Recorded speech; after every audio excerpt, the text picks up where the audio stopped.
најстарата црква во Велес. Еве гледате, таа е скоро заборавена. На Свето Преображение нема ни верници, нема ни богослужба. Но оваа црквиче по својата убавина, по својата старост и по својата мистерија вреди да биде подвлечено и да се раскаже.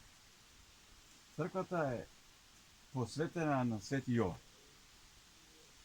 Ако се сеќаваме од нашите претходни патувања, исто црквата Свети Јован ја најдовме во Транупара како ротонда, како исто мистериозна основа која по своите карактеристики како архитектонска основа одговара потполно на црквата на Светиот гроб во Ерусалим.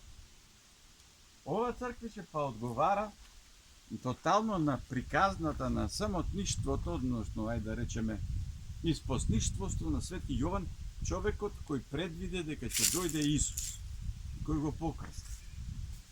Тој живее како испосник на реката Јордан, ако се држиме до приказна. Овде ја имаме сликата на истата ситуација. Свети Јован живее во пештера блиску на брегот на реката Јордан. И тука во Јордан ги покрстува луѓе. Во Велес имаме иста ситуација. Ние фактички се наоѓаме над пештерата, гледате ова карпа. Долу карпата, сега ќе поминеме од другата страна, е доколку Вардар е на повисок водостој, може да нема да го видиме тоа, меѓутоа оваа црква е подигната над пештера на испосник. Кој е тој? Не знам.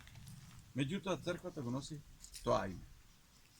Ако оваа градба нашите археолози ја датираат 11 век со разни преправки во подоснежниот период, тогаш од кога датира таа испосничка пестера долу и дали предходно има и друга црква која е пред 11 век, тоа би било навистина згодно да можеме да ги прашаме археолозите колку сериозни ископувања се направени поврзани со токму оваа црква.